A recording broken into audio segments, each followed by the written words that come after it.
Hey investors, welcome to the mutual fund talk. So आज के इस वीडियो में हम डिस्कस करने वाले हैं टैक्स सेविंग म्यूचुअल फंड की लेटेस्ट रिसर्च फॉर 2024। यानी वो इन्वेस्टर्स जो कि सेक्शन 80C के लिए टैक्स सेविंग यानी ELSS कैटेगरी के म्यूचुअल फंड्स में इन्वेस्ट करते हैं। ऐसे इन्वेस्टर्स बेसिकली ये जानना चाहते हैं अगर वो ऑलरेडी पिछले कई सालों से किसी म्यूचुअल फंड में इन्वेस्ट कर रहे हैं तो क्या वो म्यूचुअल फंड अभी भी वैलिड है, क्या उनमें वो इन्वेस्टमेंट कंटिन्यू कर सकते हैं या फिर 2024 के लिए न्यू रिकमेंडेशंस प्लान कर रहे हैं। सो इस वीडियो में हमने टैक्स सेविंग म्यूचुअल फंड पे रिसर्च किया और सबसे पहले ये आइडेंटिफाई करने की कोशिश करी कि पूरी कैटेगरी में सबसे पहले बेस्ट फंड्स कौन से हैं, वो फंड्स जो कि बेंचमार्क को 3 ईयर एंड 5 ईयर्स के पीरियड में हर टाइम फ्रेम में बीट कर रहे हैं और उनकी कंसिस्टेंसी सबसे बेस्ट है। देन इसके बाद में हम लोगों ने 3 डिफरेंट स्टाइल ऑफ इन्वेस्टिंग को फाइंड किया और उसके लिए 3 डिफरेंट बेस्ट ELSS कैटेगरी के फंड्स को सजेस्ट किया है। रिसर्च से पहले हम लोग ये समझ लेते हैं कि ELSS कैटेगरी की इंपॉर्टेंस क्या है। सो देखिए, इनकम टैक्स के अंदर इनकम को सेव करने के लिए कुछ डिडक्शंस के प्रोविजंस बनाए गए हैं। इसके अंदर सेक्शन 80C बहुत ही इंपॉर्टेंट सेक्शन है। पहले सेक्शन के अंदर बहुत सारे इन्वेस्टमेंट ऑप्शंस नॉमिनेटेड हैं। सो अगर आप उन किन्हीं भी ऑप्शंस के अंदर 1.5 लाख तक का इन्वेस्टमेंट करते हैं तो ये अमाउंट आप अपने इनकम में से डिडक्ट कर सकते हैं ताकि आपकी टैक्स की लायबिलिटी कम बने।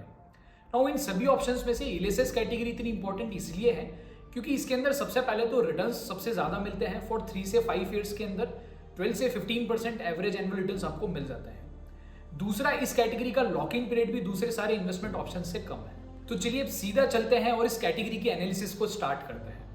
वेल, ऐसे ही सेम रिसर्च हम लोगों ने हर कैटेगरी की करी हुई है और इन सबके लिंक आपको डिस्क्रिप्शन में मिल जाएंगे।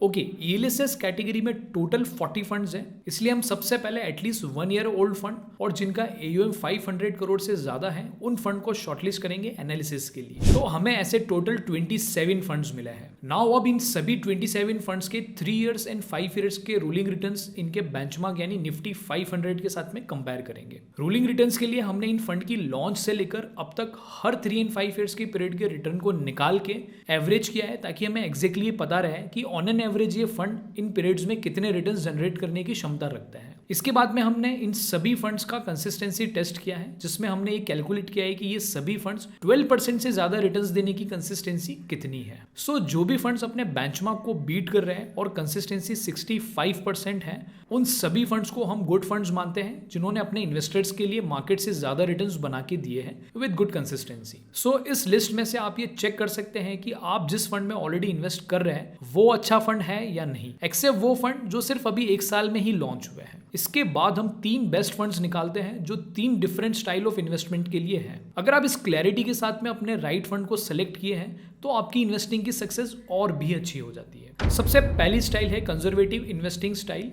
इस स्टाइल में उन फंड में इन्वेस्ट किया जाता है जो अपनी रिस्क सबसे अच्छे से मैनेज करते हैं और रिटर्न्स भी अच्छे बना के देते हैं। इसके लिए हम फंड की स्ट्रेटेजी और करंट पोर्टफोलियो को तो समझते हैं लेकिन उसके साथ में 3 इंपॉर्टेंट पैरामीटर्स पर डिसीजन लेते हैं। पहला ड्रॉडाउन, दूसरा standard deviation and last is basically Sharpe ratio. So drawdown का मतलब है जब भी मार्केट में बड़ा करेक्शन और फॉल आता है उस दौरान वो फंड अपने बेंचमार्क से कितना गिरता है और कितनी तेजी से रिकवरी होता है। यानी अगर कोई फंड इस पार्ट को बहुत अच्छे से मैनेज कर ले तो ये दर्शाता है कि उसका मैनेजमेंट की कैपेबिलिटी बहुत अच्छी है in terms of risk management. Second, standard deviation का मतलब है डेली फंड की NAV कितनी वॉलेटाइल होती है। अगर फंड की NAV ज्यादा वॉलेटाइल होगी तो वो टफ मार्केट में ज्यादा गिरेगा, इसलिए यहाँ पे लो स्टैंडर्ड डेविएशन ऑफ फंड ज्यादा अच्छा माना जाता है। और लास्ट, शार्प रेशियो यानी फंड का रिस्क टू रिवॉर्ड रेशियो कैसा है, जिसके लिए ये माना जाता है कि अगर वो 1% से ऊपर है यानी उसका रिस्क टू रिवॉर्ड रेशियो काफी अच्छा है। सो इस डेटा को एनालाइज करने के बाद में सबसे बेस्ट रिस्क मैनेजमेंट वाला फंड है पराग पारिक टैक्स सेवर फंड, क्योंकि इसका ड्रॉडाउन सबसे कम है, रिकवरी सही टाइम पे हुई है और बहुत ही कम वॉलेटाइल फंड है। सबसे इंपॉर्टेंट, इसका रिस्क टू रिवॉर्ड रेशियो बहुत ही शानदार है। वेल, इस फंड की इन्वेस्टिंग स्ट्रेटेजी और पोर्टफोलियो एनालिसिस हम इसके सेपरेट वीडियो में डिटेल में डिस्कस करें। दूसरी स्टाइल है एग्रेसिव इन्वेस्टिंग स्टाइल, यानी वो इन्वेस्टर जो मार्केट को अच्छे से समझते हैं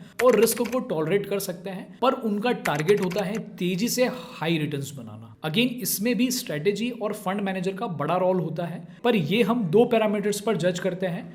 पहला, अपसाइड रेशियो यानी पॉजिटिव पीरियड्स में फंड के रिटर्न्स बेंचमार्क से कितने ज्यादा होते हैं, और फिर specific long term positive periods जिसमें फंड ने अपनी कैटेगरी में किस तरह से परफॉर्म किया है, यानी उसने अपनी कैटेगरी में दूसरे फंड से कितने ज्यादा रिटर्न्स बना के दिए हैं। सो स्ट्रेटेजी और डेटा को एनालाइज करने के बाद में quant tax plan clearly show करता है कि उसका अपसाइड रेशियो सबसे ज्यादा है और पॉजिटिव पीरियड में इसके रिटर्न्स कैटेगरी में सबसे ज्यादा है। लाइक अप्रैल 2020 से अक्टूबर 2020 तक इस फंड ने 124% रिटर्न्स दिए हैं। देन फिर लास्ट स्टाइल है क्वालिटी इन्वेस्टिंग। वेल ये स्टाइल लगभग सभी इन्वेस्टर्स के लिए सूटेबल है, जिसमें हम एग्जैक्टली क्वालिटी स्टॉक्स में लॉन्ग टर्म के लिए इन्वेस्ट करते हैं। यानी इसमें बाय एंड होल्ड स्ट्रेटेजी के साथ में इन्वेस्ट किया जाता है ताकि रिस्क मिनिमम रहे और रिटर्न्स मार्केट से अच्छे मिले। सो अब ये देखना है कि इलेसिस कैटेगरी में इस स्टाइल के लिए सबसे बेस्ट फंड कौन सा है। वेल जिस भी फंड में फंड मैनेजर कंसिस्टेंट है, अच्छी स्ट्रेटेजी के साथ में क्वालिटी स्टॉक्स में इन्वेस्ट करते हैं, like good growing stocks, good earning margins and valuations भी लो रहते हैं और एक्टिवली मार्केट के अकॉर्डिंग पोर्टफोलियो इंटेक रखते हैं ताकि बहुत अच्छे से अपनी क्वालिटी इन्वेस्टमेंट को एग्जीक्यूट कर पाए। सो इस कैटेगरी में ऐसे दो फंड्स हैं जिनके ये सारे फैक्टर्स अच्छे हैं, मेराइट टैक्स सेवर फंड और डीएसपी टैक्स सेवर फंड। लेकिन इस पॉइंट ऑफ टाइम पर हमें DSP as a better option दिखाई पड़ता है।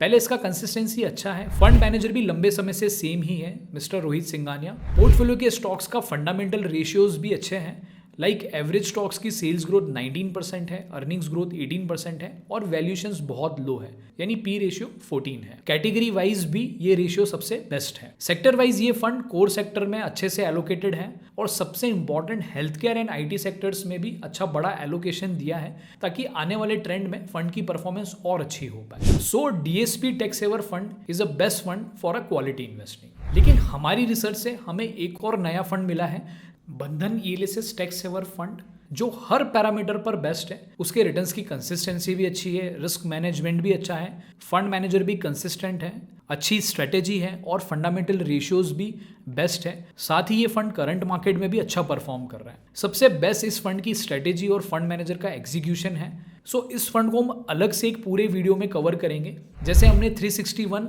फोकस फंड को कवर किया था। इसका लिंक आपको डिस्क्रिप्शन में मिल जाएगा। सो गाइज इस वीडियो में हम लोगों ने कवर किया है इलेसिस कैटेगरी की लेटेस्ट रिसर्च फॉर 2024।